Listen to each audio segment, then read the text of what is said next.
Greetings and welcome back to Switch to Linux. It looks like the kitty was not really wanting to be on camera today. And no wonder. I pulled him off of one of his best favorite perching spots. He was over there perched on the window and I disrupted him. I should have just kept him over there. I just don't have a camera that will reach over there to show the cuteness because both of them were over there. But anyway, you know, such is life, such is life. How is everybody doing today? It is Friday. It is time for the weekly news roundup. All right, so Yu-Gi-Oh! Masters, greetings. You are first. Hello there, Sleepy. Greetings to you. Probably trying to conjure the kitty. I was trying to conjure the kitty. Quint Berkeley's on. Greetings, man. We missed you last night, man, but that's all right. Life gets in the way sometimes, doesn't it? Jeremiah, how's it going there? Limler, hello there. We'll give it a few more minutes, see if anyone else jumps on. Usually I let the kitty go until right about now, but, you know, Kitty just had to do that. Yeah, I have a grumpy kitty. Hello, Jeff Hope. Ashton Snap is on. Mr. Banana Man, how's it going there?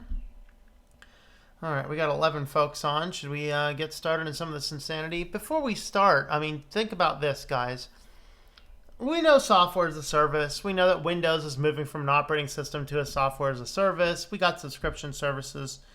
Let me know in the comments, would you sign up willingly for surveillance as a service? There's that interesting video from Louis Rossmann. I think it was yesterday, praising one of the security things of Apple, and he read through some of the comments. They were quite hilarious. Louis, blink twice if you're okay. You know? Whoa, what's up? All right, Cat Gamer's on. Greetings as the moon wanes. Hello, Gnostic. Greetings there. Phone did not show the notification for the stream. No! Just in case, guys, you do happen to miss the notifications for the streams, I do actually have some social media accounts, Twitter, MeWe, Reddit. Mine's Gab. I have Mastodon as well, and I think that's all on this channel. So you can go ahead and log into any of those if you want to. And some of those, like the Twitter one, is not, you know, you don't have to be signed into Twitter to actually see the public Twitter page. So if you just bookmark the Twitter page, for example, view that. I generally post when I know I have a live show coming up. I generally post it. I post the time, things like that. So. But if you are on any of those platforms, feel free to follow on any of those platforms. And I try and list when I put up a video or things like that. Now, I actually have 2 people that are potentially going to be doing a little bit of work for me this summer. I'm not sure in which channels, but we might see more of that. It depends on how that goes. So we'll see what's going on.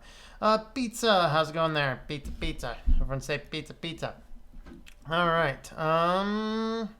An upload and a live stream. What kind of sorcery is this? You know, well, it's because I actually meant to do that other upload on Thursday and I didn't get to it, so I decided to do it this afternoon. So yes, if you did miss the upload I had today, it was doing file sharing on Nextcloud. I realized I have to get the rest of those Nextcloud videos done within about a month or so because that domain is expiring and I'm not renewing it.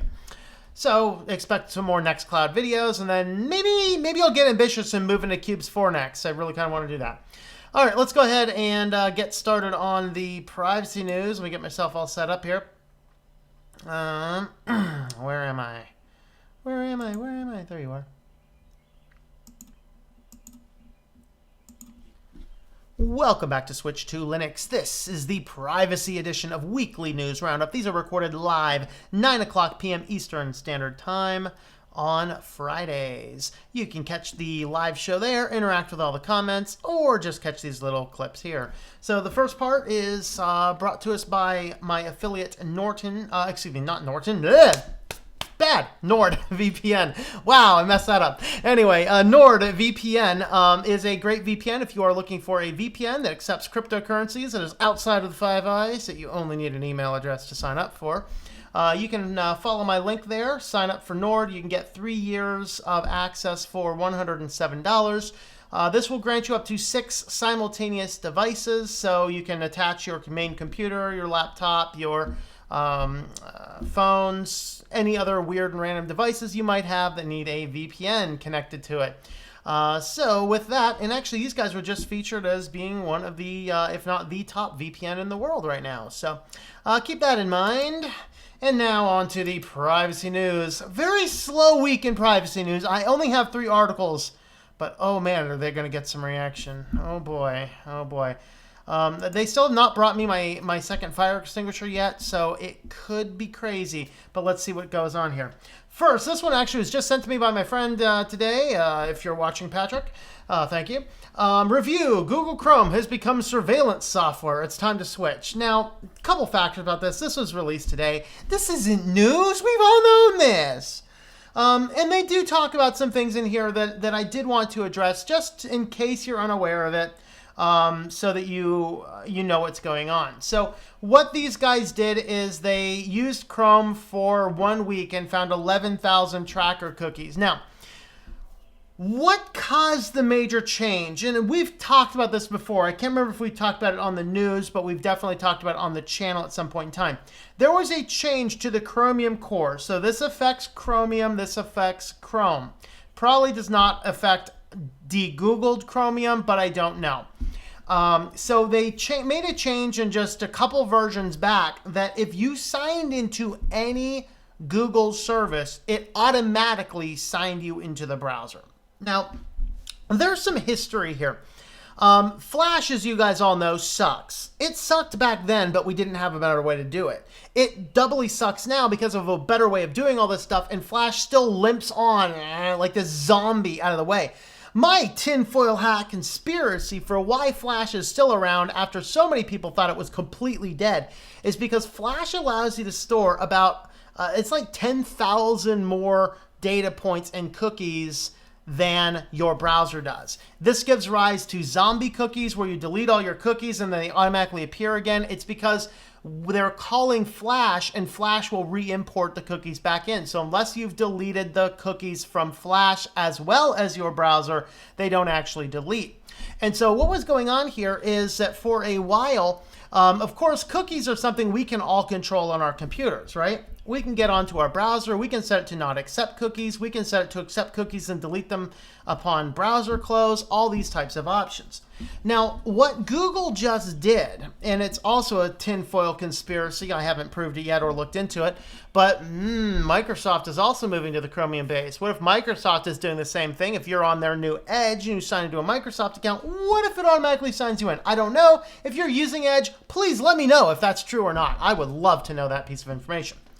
But what happens here is that instead of your cookies being stored in your browser, they are being stored in your Google account instead. More often than not, we do not go into our Google accounts to clear out data, even though we do have the privacy controls to do that. We can set our computers to set it, but even if you are privacy conscious and you set your browser to delete cookies when you close the browser, if you are signed into Google on your Chrome or Chromium browser and you access sites, those cookies might get deleted from your browser, but they stay in your Google account. That is the nefarious thing. And the most nefarious thing is they push this out without telling anybody. They found out about it. There was initially no setting to disable it. Now there is a setting to disable it. And you can do that, and you should do that, but it is always still turned on by default. So anytime you install Chrome or Chromium, you need to go in there, turn off that setting, because if you ever log into a Google account, it's going to sign you into the browser. That's kind of the long and the short way around what these guys are doing. It doesn't have anything to do with about the cookies, because I first read this because, well, cookies, so what? You can get cookies on Firefox too. The difference is with the new base that Chrome and Chromium is doing as of only about 2 months ago, when you are signed in, if you sign into a YouTube account, you sign into any Google service account, it automatically logs you into the browser, and all of those cookies, regardless of what you're doing, are now being stored in your Google account. Yes, you can delete them somehow. I don't know how. I'm sorry, I'm not a Google account expert. They are deletable, but still, the fact that they're grabbing these and storing these, this is a nefarious thing. And that's kind of what this article is looking at, saying, yeah, this has become surveillance software because you're automatically being logged in. It's tracking all of this data. It's storing it in your Google account. It's using this against you in ads. And they're basically saying Firefox is better. Of course, we all know that Firefox is also becoming a dumpster fire. And so we have dumpster fires all around. We got Edge dropping their system, going with the Chromium base. We got browser nightmares left, right, and center. You know, we got, of course, the browser with Dissenter and all this kind of stuff. Yes, I read all your comments. And the fact of the matter is there's no real good browser. What browser do you use? I don't know. Netscape Navigator. Let's do it, yo. But anyway, that's what I want to say about that. And of course, I have other videos on web browsers. I need to do another one, though. That's probably an out-of-date video. Oh boy. Next article. Once again, guys, we were getting progressively more creepier. Although it was kind of a tie. What's more creepier, this or the next article? You guys let me know. We should create a global DNA threat detection network to fight future pathogens. No, we shouldn't. We really shouldn't, people. Basically, the idea here is to store DNA from any and every place we can possibly scrape it, and then always be using AI to look for DNA patterns. Of course, on the positive end of this will allow us to get in, see a variety of pathogens. We can detect antibiotic resistance. We can detect the mutations of antibiotic resistance. There's a lot of potential positive to this type of thing, but it also has the ability to track and store individual people DNA, looking at genetic markers, looking at other factors. And is that not what the insurance companies would love to have on us, people? Wouldn't that be rockin' awesome? So that's kind of what they're getting at here, is they want to grab the DNA, they want to store it into some giant database that pretty much anybody and everybody can get in there and can look at.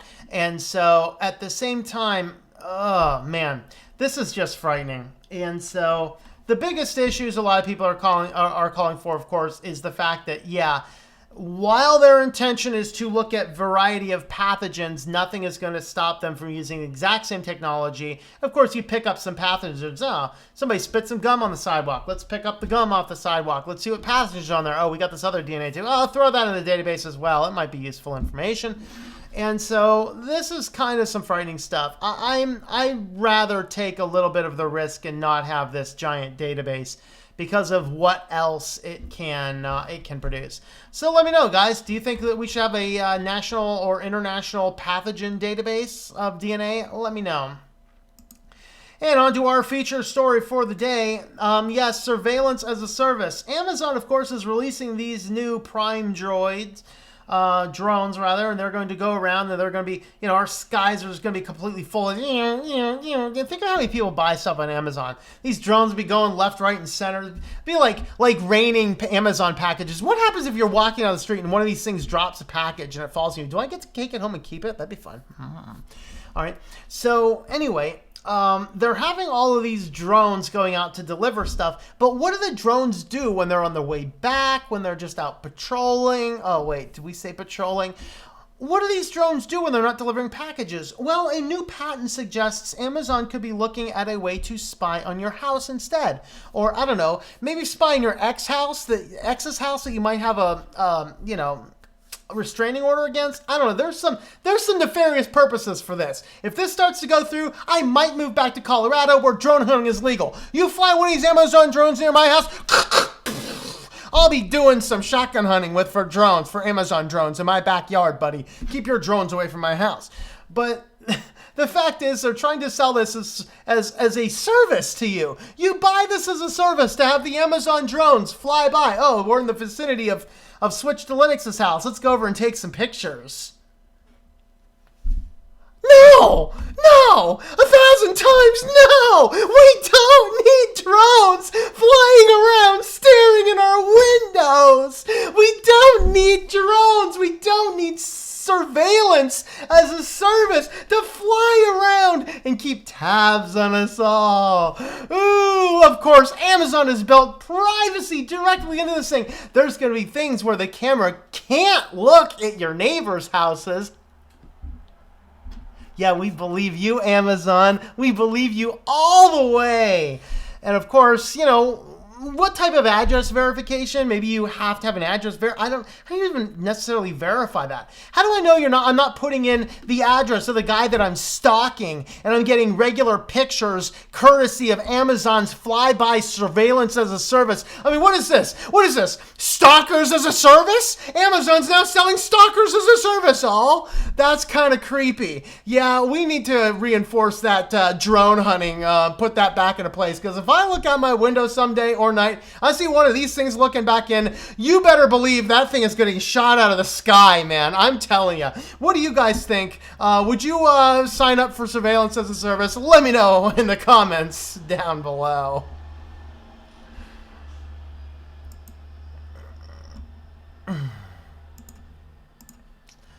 Alrighty.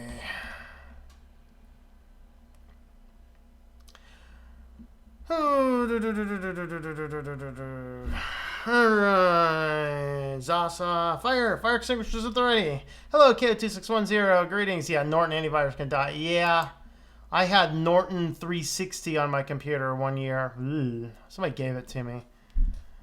Eris, I have nary a worry of fire. Alright, there you go. What's the best way to make iced tea?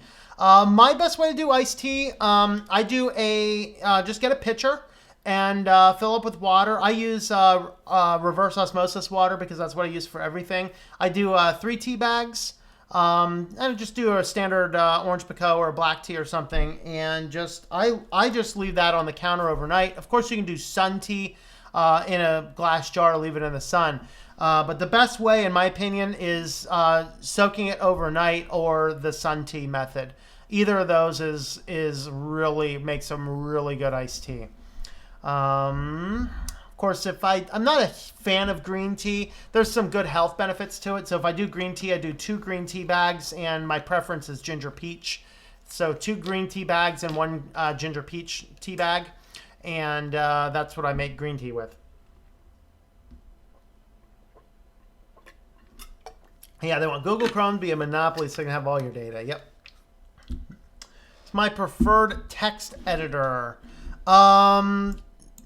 I like just raw notepad-y type text editor. I just use whatever the system default is. I'm not really picky on that. If we're talking about like word processor, I use LibreOffice. Known fact about cookies. Want your DNA? They'll go through your trash and dumpster. Yeah, but I want to make it hard for them. Besides, if I throw it in the trash or the dumpster, I could go and like grab some hairs and stuff from all the neighbors and throw a bunch of cocktail of DNA in there. It's like a dirty joke I heard once, but I'm not going to repeat it here because this is a family channel. All right. Okay, if it's just a DNA database of microbes only because antibiotic resistance is a threat. I would agree with that. I mean, as long as you can isolate it to only be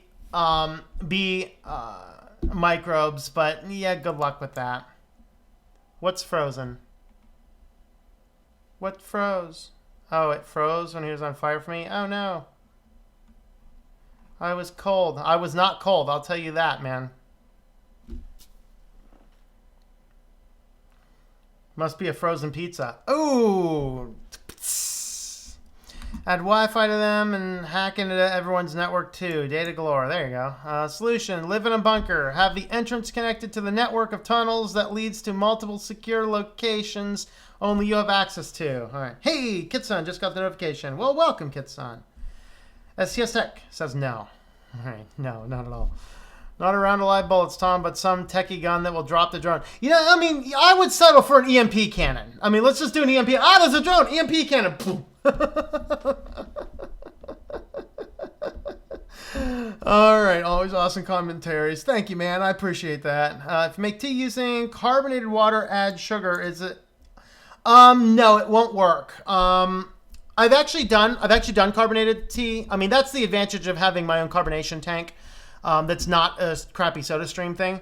Because mine, I can literally carbonate everything.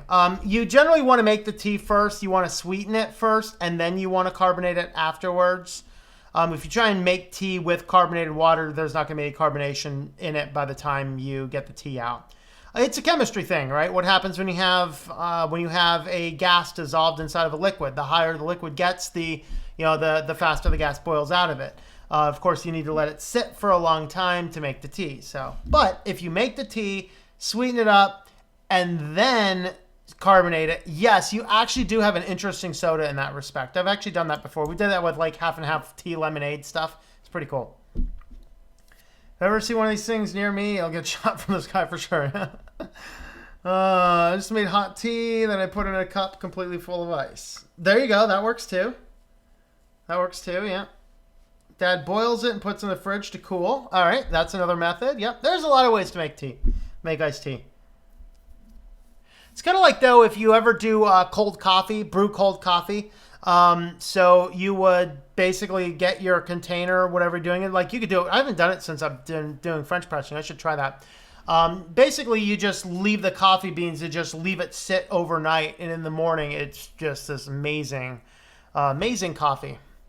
A Q4 OS review lately. Not lately. I've done one a while ago. Garamjin. Yeah. All right. Hello, Anna Rita. Greetings. Email the dirty joke to me. I'm curious. No, I'm not going to email the dirty jokes to anybody. Surveillance as a service? No way. Hey, man. Come on. Stalker as a service. Kind of like I keep thinking of that Weird Al song. Was it? What's that name of that Weird Al song? Somebody knows what it is. Is it Are You Creeped Out Now or something like that? What's that song? Somebody tell me. Sure, somebody knows. Okay. I agree with you about surveillance, but do you not think it's necessary for the safety of a country? No, it's not. All this mass surveillance has never one time led to a successful thwarting of any issue. In fact, quite to the contrary, when you dragnet it, you have too much data to comb through. But look at, for example, what happened in the Boston Marathon.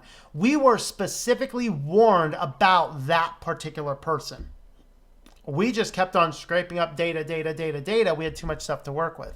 The fact of the matter is, no, I am absolutely willing to give up a little bit of security for privacy, because that's always the issue. Is you always have to have this fight. Do you want to have ultimate security, means absolutely no privacy, or you can have ultimate privacy, which means absolutely no security? And I lean definitely more towards that side. I'd rather have ultimate privacy, especially ultimate privacy with good land ownership rights like we have here in Pennsylvania, castle doctrine.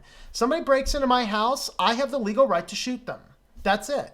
That is, I'm safe, I'm secure, and I have a lot of privacy because I don't have some government surveillance going back and forth left and right.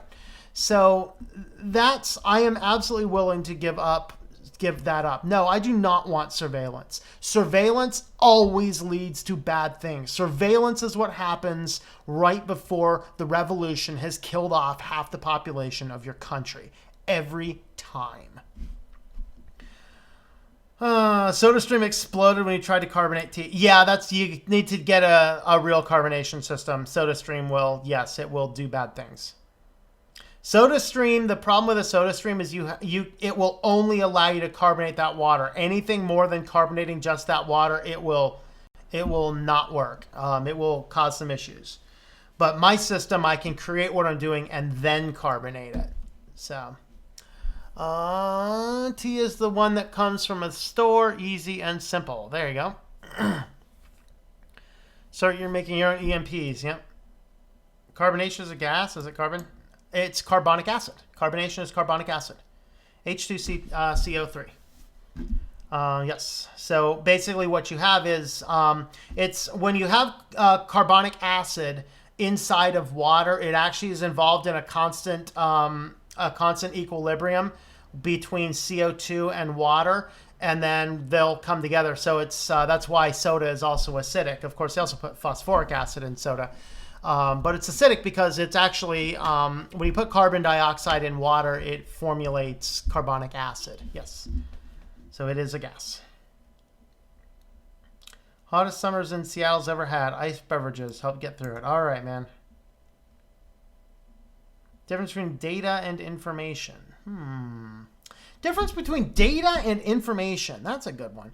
I would say your major difference between your data and your information is Well, I mean, I don't know. What do you mean? I got to think about that. Like, I'd say personally identifiable information versus just gathered information.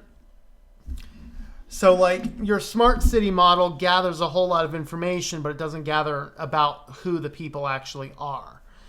I'm slightly better with that. I still don't like that necessarily, but I'm slightly better with that than collecting data. But the problem is that oftentimes the way data is collected can be completely de-anonymized, so you can figure it out. So data would be, I would say, is the specific points of information. Like, this is very difficult to define, isn't it?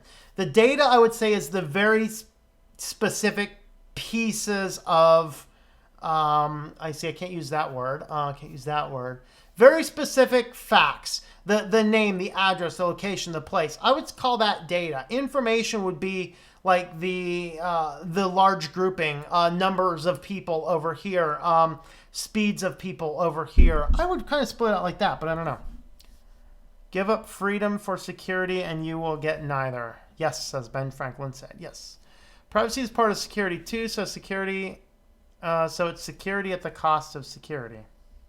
Security is my cat, and now budgie birds. Yep, I have a seeing eye cat over here, a security cat.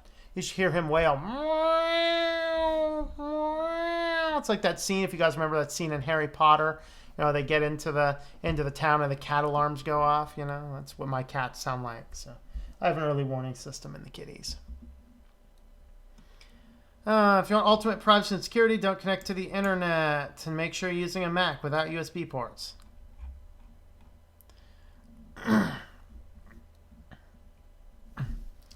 Information is easy. Surveillance is wrong. Right. Surveillance is one of Trump's many campaign promises. Yeah, that's problematic.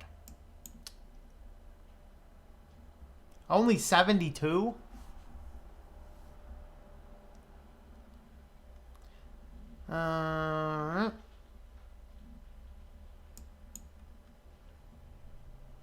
Interpreting data gives us information. Yeah, there we go, yeah.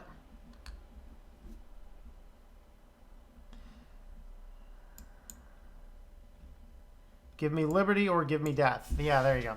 All right, let's jump on over to our business news.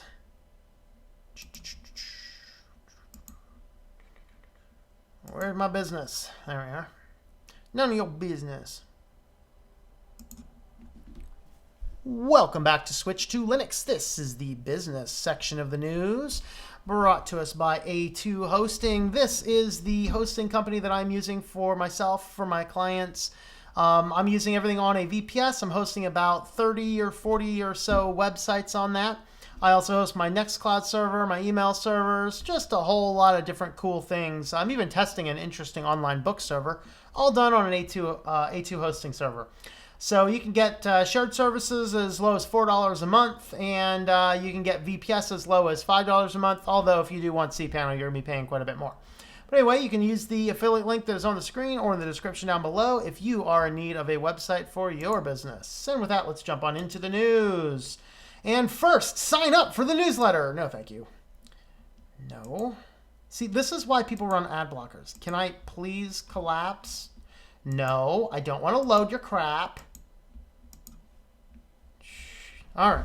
So first on the list is Nero. This is the same company that is bringing us, same company that is helping Kroger with deliveries, grocery deliveries. Now they're going to be doing pizza deliveries through Domino's. So if you are a pizza lover, like pizza loving nerd there, would you order a pizza if it was coming from an autonomous robot? Is this good? Is this bad? So my guess is, since it's the same car they're using for the grocery delivery, is you would order the pizza and this thing comes in and then basically alerts you via an app that your pizza's ready.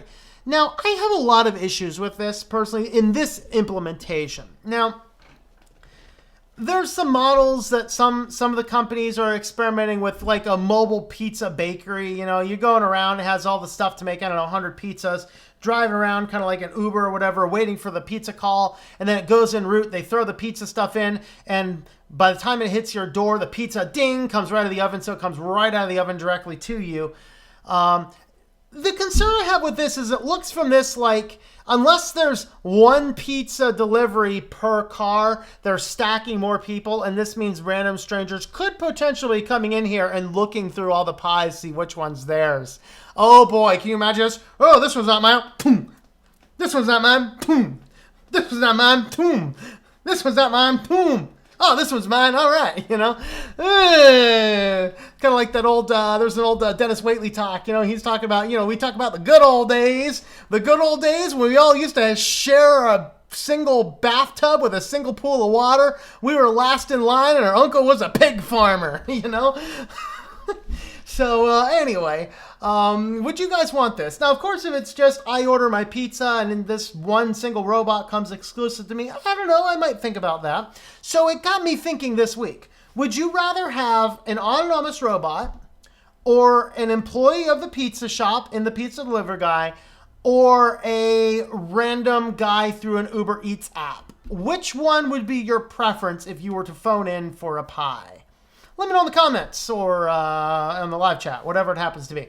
But anyway, yeah, this company, so if you are down in Houston, Texas, you can test this out, I believe.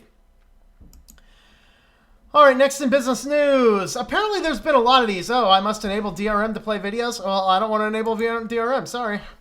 All right, so apparently there's been a wave of people taking videos and photos of people in Teslas sleeping on the road.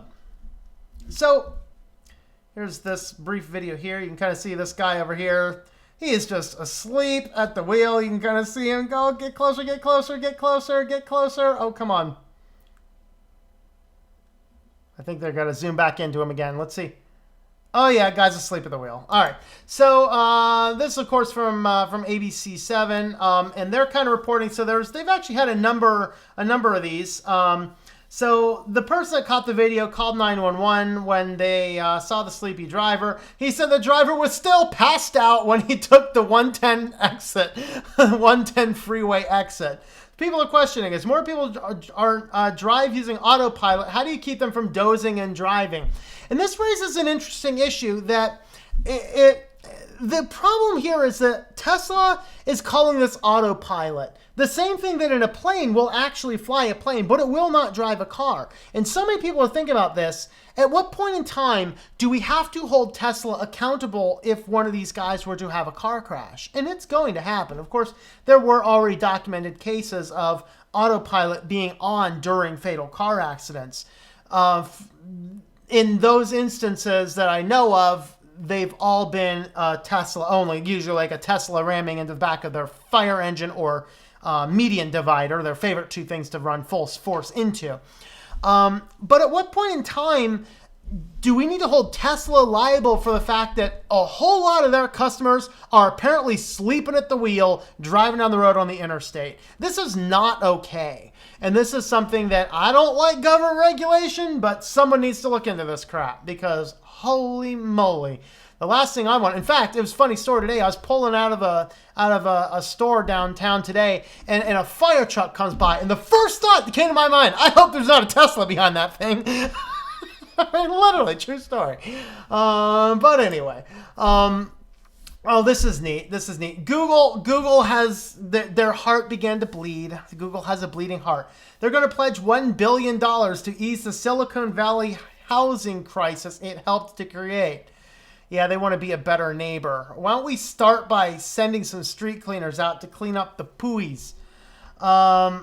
So they're basically trying to, they're sending out a lot of money. $750 million is going, let's see, $750 million of their existing office space will be converted into about 15,000 units. 250 million. So it makes me wonder, are they just going to, is a place to live going to be a perk of working for Google? Can you imagine living in a Google house? Wow. 250 million toward incentives for other developers to build 5,000 units of affordable housing. Good luck with that. $50 million to nonprofits that will help the homeless find shelters. Nothing to help clean the pooey off the streets? Oh, man. There's no dedicated funds to clean the pooey off the streets. So, this is good in that they're trying to help, but this is one of these issues. I was listening to this discussion the other day. I forget where I heard it from, but, you know, as I say on this channel a lot, we're not in a capitalist society. We are in a corporatocracy or an oligarchy, if you want. In a real capitalist society, the emphasis is that the people will have enough money to survive. The businesses have the free reign to make the products. The people are making enough money in their wages to be able to buy and sell. We are to this point in our world right now where we can no longer buy and sell, at least not without getting credit. We have to put everything on credit now. And it's just getting to the point where the only people that can afford to live in these areas are actually the Google employees. They have to bust people in from out of town to work at the fast food places because the fast food places couldn't possibly pay them enough money to actually have a house near their restaurant. I don't have a good answer for this. I don't have a good solution for this, but this is something we need to think about. This company is getting so big that they want to help and donate $1 billion of their dollars to help make affordable housing. Maybe we do have an income crisis in this country, but I'm definitely not for, you know, raising the minimum wage up or things like that. A lot of your democratic socialism type stuff. Nah, I'm not leaning in that direction. I still would like to see, I'd like to see the free market make it. We just got to break up the corporatocracies, the oligarchies, and things like that. Well, in a unlikely group of friends, farmers, hackers, and doctors unite. Man, we should make a game show out of this. They all unite to support right to repair laws.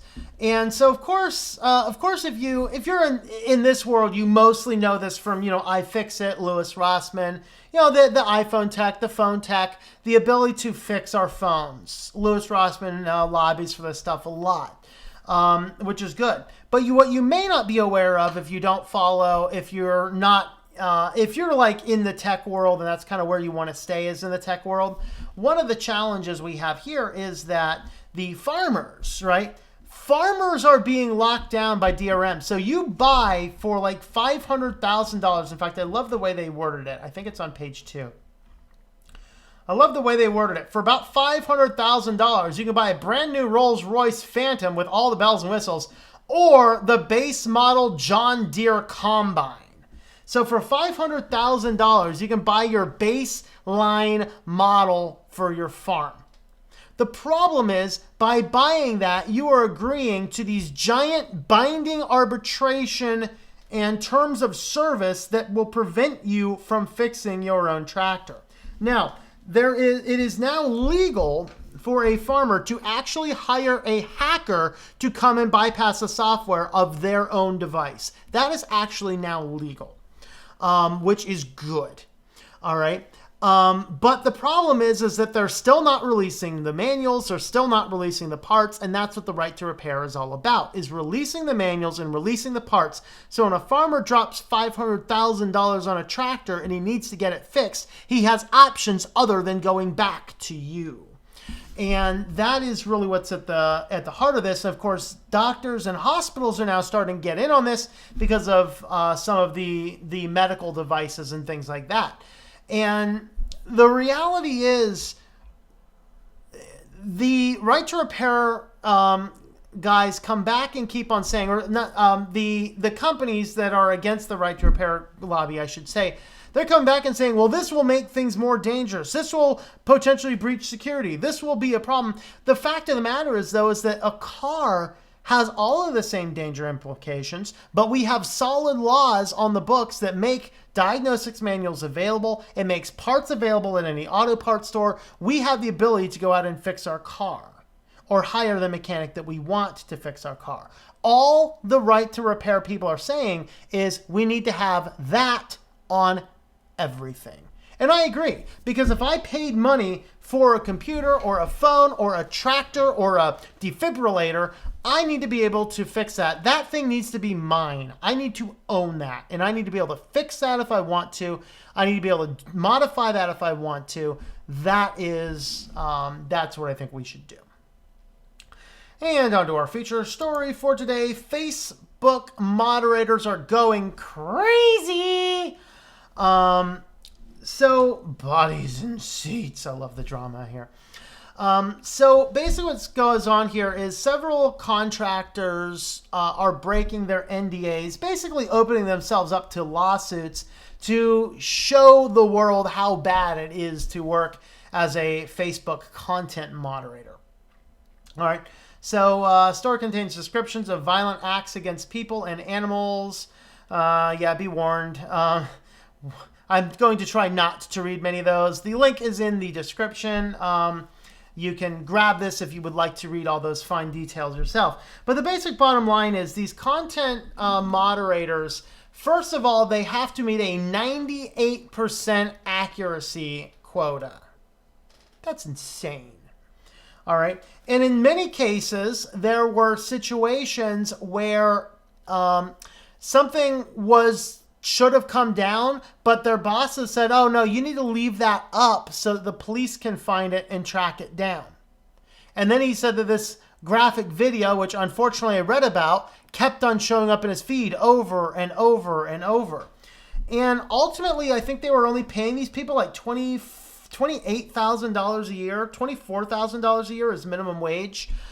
So slightly above minimum wage to sit here and look at the most obscene, grotesque, violent, disturbing, and destructive behaviors that this cesspool of the world posts on the bathroom wall called Facebook. All right. And so they have to sit here and watch all of this kind of stuff. And what ended up happening here is back in March, one of these employees simply couldn't take it anymore, just had a heart attack at his desk and rolls over and dies. Basically, it took the ambulance a lot of extra time because their building wasn't particularly marked. And while this is going on, the manager's just telling them, oh no, you guys need to go back and get your quotas. One woman got sick because the working conditions were so bad. It was a very unsanitary place. She got sick. She comes into work because she can't miss any more work or they'll fire her. So she keeps on going up to the bathroom to keep vomiting at work. They finally tell her you can't get up out of your seat anymore. So they bring her a trash can to vomit into. I mean, imagine that's your job day in, day out. Oh, look at that stuff. I don't know if I'm vomiting because I'm sick or what came across my screen is horrid. But this is what the Facebook content moderators are going through. Do we have interesting solutions in this? I don't know, man. I don't know. So basically people are falling over and dying. The conditions are very unsanitary. Stuff that probably should come down is being told to be left up there so police can investigate. Crazy. So this poor worker who died on the job was 42 years old. Very sad. But that is the life of the content moderators. What's the solution? I don't know. Maybe everyone stop using Facebook. There you go. There's a solution for you. I don't know. I don't have any real solutions to this one either. A solutionless day in the news. It's just becoming a grim world. Let me know what you guys think about all these things in the comments down below.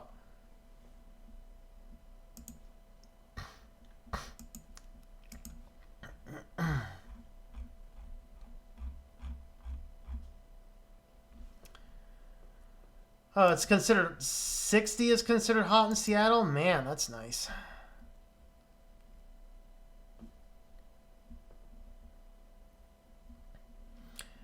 Would not like Atlanta then. That is cold. Yeah. Normally it's 30 during the winter and 65 during the summer. Yeah. Oh, actually, got to see the pizza article. All right.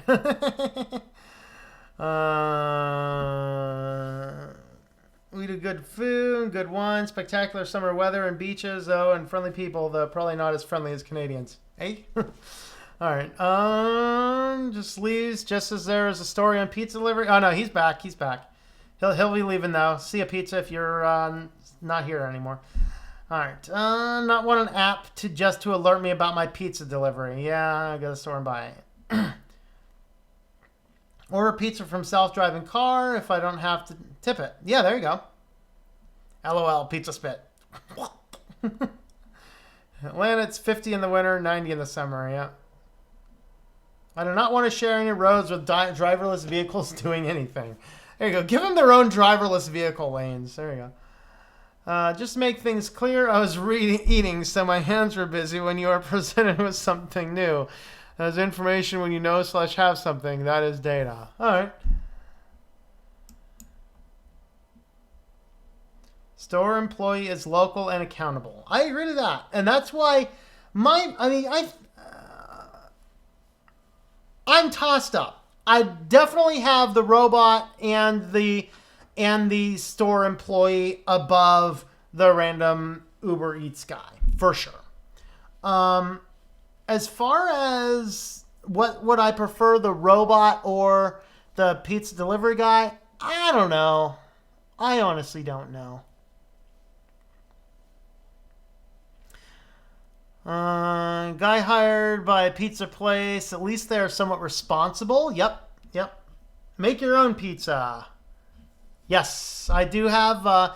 If you guys don't know, on my cooking channel that I haven't updated in like 6 months, there is a fabulous recipe there for a homemade tomato sauce. You can turn that into a lovely pizza sauce. Just add some extra spices, oregano, basil, maybe a few other odds and ends, and blend it. Pizza sauce. Those website pop-ups, I block JavaScript by default, which stops them, makes the web a lot faster. Yep. I prefer pizza delivery gal. All right. So you'd prefer pizza delivery person. All right. Benjamin Aldridge, how's it going there? What happens if you are drunk behind the wheel of a Tesla? Is it still DUI? Yes, because it is not an autonomous vehicle. Because it's autopilot doesn't mean you should fall asleep or read a newspaper. Yep. Just 1 billion. Yeah. One person's rent for a year there. Need to invent a car entertainment app that just screams, watch out, if it detects facial recognition that you're asleep. There you go. Of course, I don't want facial recognition in my cars now, so I don't know. Senses you're not, it'll go, tire screeches, I'll get you.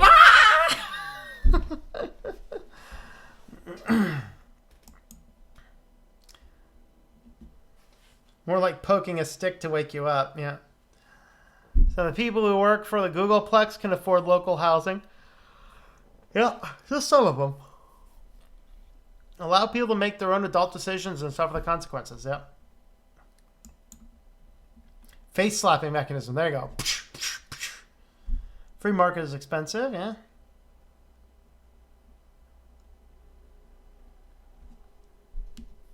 Google pledges to outfit every house with a Google Assistant. A sheeple thanks them. Tractor repairs in your barn can be illegal. That's right. Nothing like getting your door busted in because you hired a tractor repairman. The John Deere Gestapo's coming for you. Is there another tractor company? Is John Deere the only one left? Are we dealing with just a monopoly issue? I don't know. Let me know.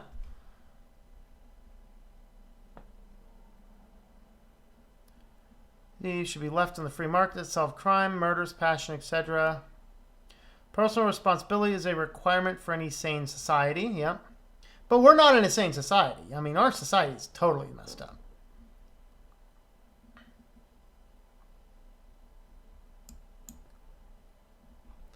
Jeff Hope, thank you for that super chat, my friend. Always appreciate that.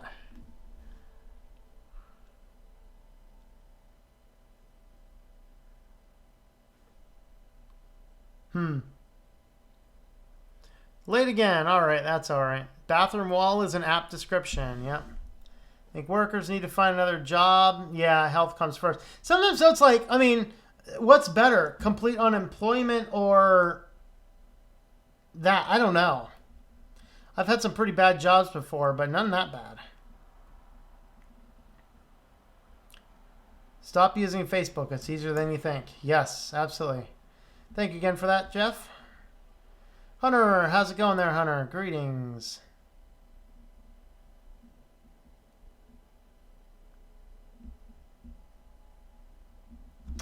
Want a human being, period, every time. Yep, there you go.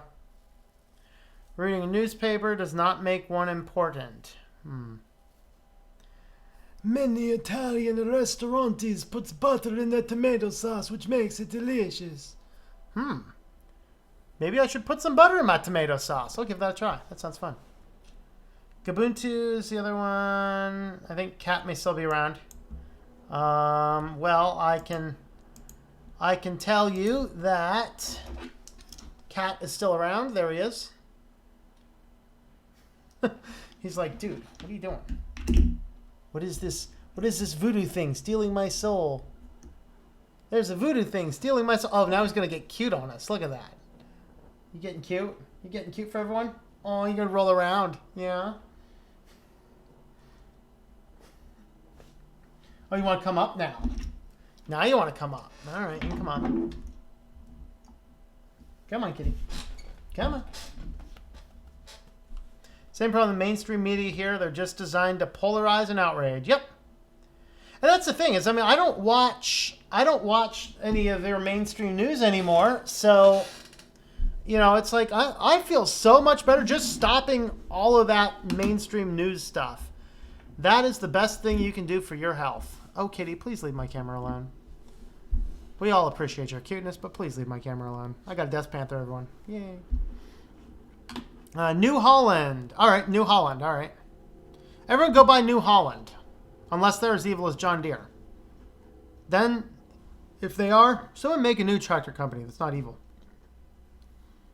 I prefer to go to Take Pizzas. Besides, walking is always healthier. There you go.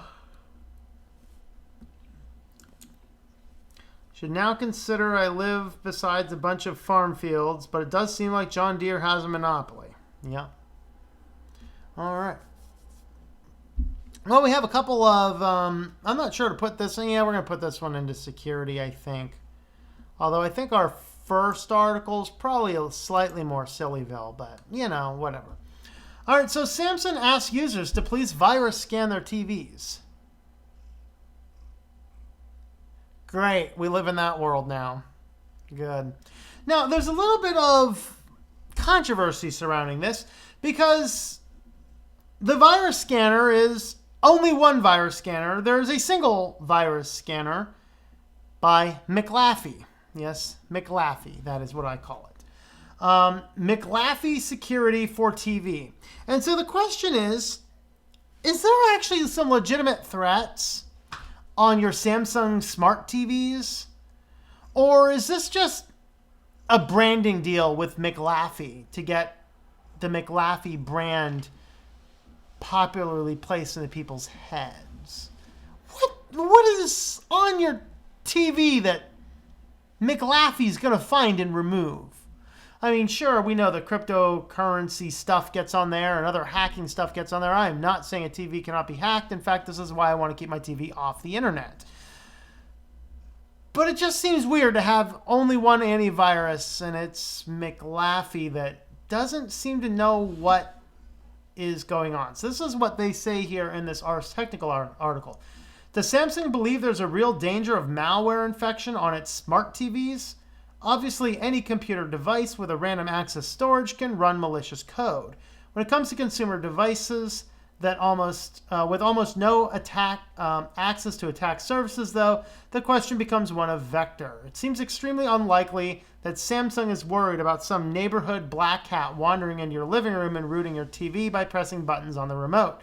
But the TV does have a Samsung App Store, which hosts third-party apps. Store hosted by Samsung, however, appears to contain fewer than 100 total apps. Thoroughly vetting the applications prior to publishing them doesn't seem to be like an unmanaging load for Samsung to bear. And if a malicious app does sneak past, can Samsung not simply revoke the app from the back end? Which is why I don't trust apps to begin with. But it raised this question about malware. Very interesting. All right. Next one. Shocking. Mozilla, another 0-day fix. Everybody, update your Mozillas right now. Get the latest version because we want all of your updated versions. Do it now.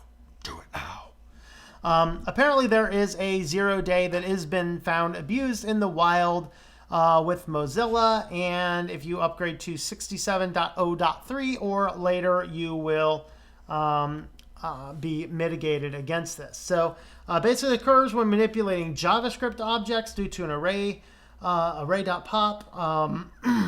and it allows this can allow for an exploitable crash. And basically, it is actually been seen out in the wild. So, of course, the solution is make sure that everything is up to date. This raises that question. I will have that discussion one more time. I would love to see a security patch so that I don't have to roll up the version, because Firefox is also now cramming a lot of new features into their browser that I really don't actually want anything to do with. And so, to be perfectly honest, give me a security patch for it without having me roll up to all of your latest and greatest nonsense. That's my thought, but just be aware there's a security vulnerability on that. Let me know what you think. All right. Agco makes them. All right. Husky might make one. All right. Makes me want to go get an old composite TV. No, you don't need an old composite TV. Just get a dumb TV. And then if you need some smart TV type functions, throw a Raspberry Pi in the back of that thing. That's what I do to mine. My Raspberry Pi with open source media. No, what's that? Open source media vaults my NAS. What am I doing? OMCS, right? Open Source Media Center. There you go. OSC, whatever. Open Source Media Center. There you go. OSMC. That's the one you get. Put that on a Raspberry Pi in the back of your TV, and that works awesome. Technically, all my TVs are dumb, yeah. Seen Kaspersky Smart TV security on Android TVs. Ooh, Kaspersky, too. All right, Roku has never had a problem. The Roku apps are nice. Have not noticed Roku App Store. I like the new logo for Firefox. Actually, I think that one that's on this article is actually the old one. There's a newer one than that. Let's see. Why I like WaterFox. However, because WaterFox is based on Firefox, it is possible that the same exploit is there unless it's a quantum-based exploit. Might start using Pale Moon or Sea Monkey, yeah. Having to go through McLaughlin ads during the virus scanning process. Is there an antivirus to remove this antivirus? Actually, the funny thing, though, if you had Norton on your system, that you actually had to go and download a Norton antivirus removal tool to actually get it off of your computer. Bye. Thank you for that, Cat Gamer. I appreciate that. That is what I was trying to say, OSMC. Sounds about right. Mine was crashing, and so is Chrome and Chromium. Didn't know you could do that with a Raspberry Pi. Yes. Open Source Media Center. I think OpenELEC supports Raspberry Pi as well. I think there's a new one called LibreELEC. I have used OpenELEC and Open Source Media Center. I have not used LibreELEC. I think LibreELEC gets you newer packages, but I don't remember for sure. I thought I had a video about that on my channel, but maybe I don't. I don't know. All right. Well, let's go ahead and feed the kitty, and then we will hang out until the comments run dry. Oh, boy, kitty. I'm going to move you because I don't want you drooling on my mouse pad. Not allowed to drool on my mouse pad. Oh, boy, kitty.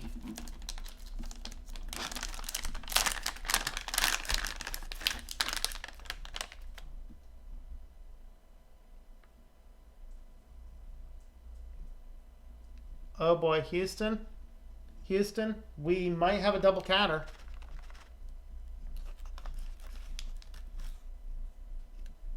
All right.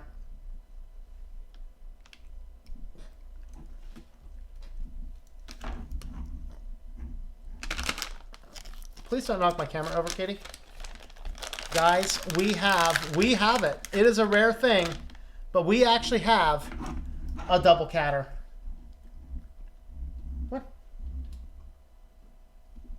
Over here. Over here. Go get it.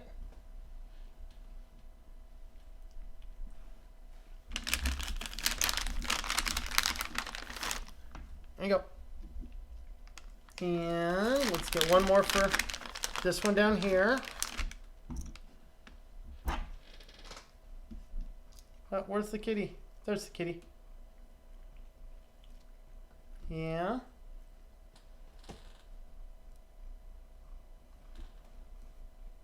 That's the other cat. You guys don't often see her. Right, kitty? Yeah, we're coming for some kitty treats, huh?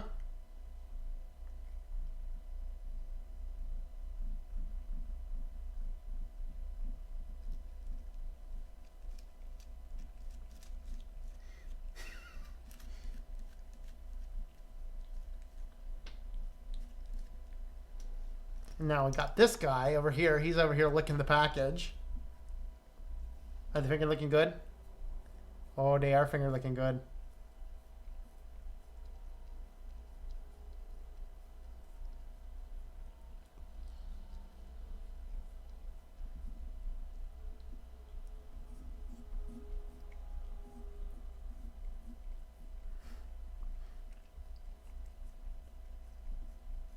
Apparently, he's really liking the fingers today. They were really finger looking good, huh?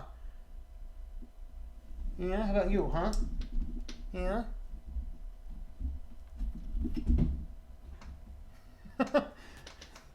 She's like, I'm out of here, yo. Dunk. Uh-oh. Camera fell over.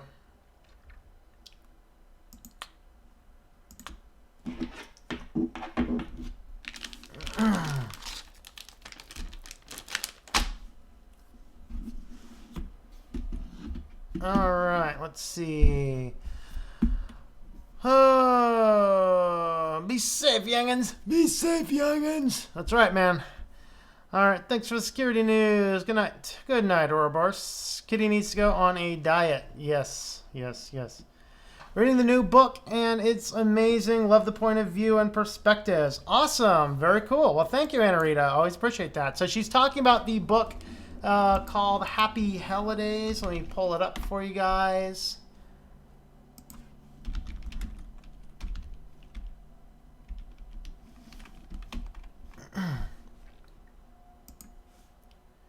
All right. So she's talking about this book here, Happy Holidays, and let me find you guys a link for that.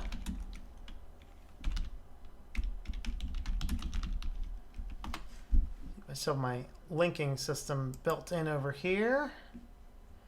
I do.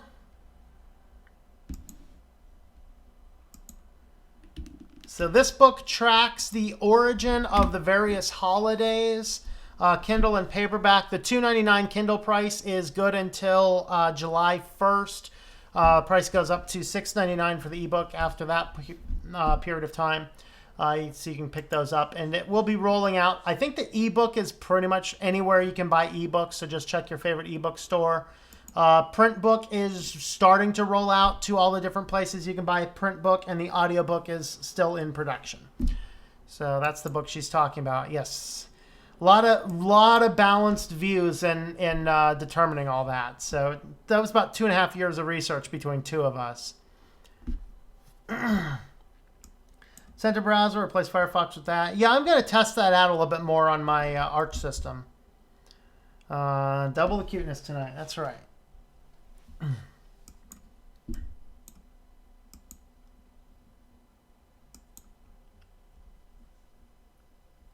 Oh.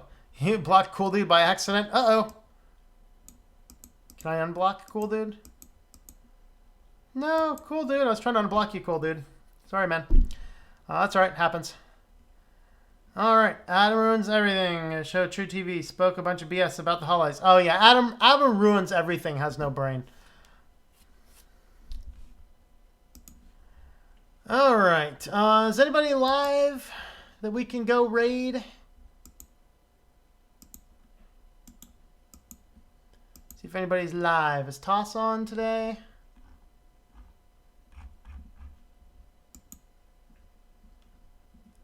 I don't see anybody on.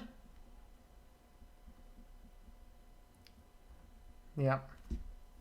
Yeah, I used to be able to go over here and unhide a message, but I'm not seeing the option to unhide. Tried Ice Cat. I've not tried Ice Cat, no.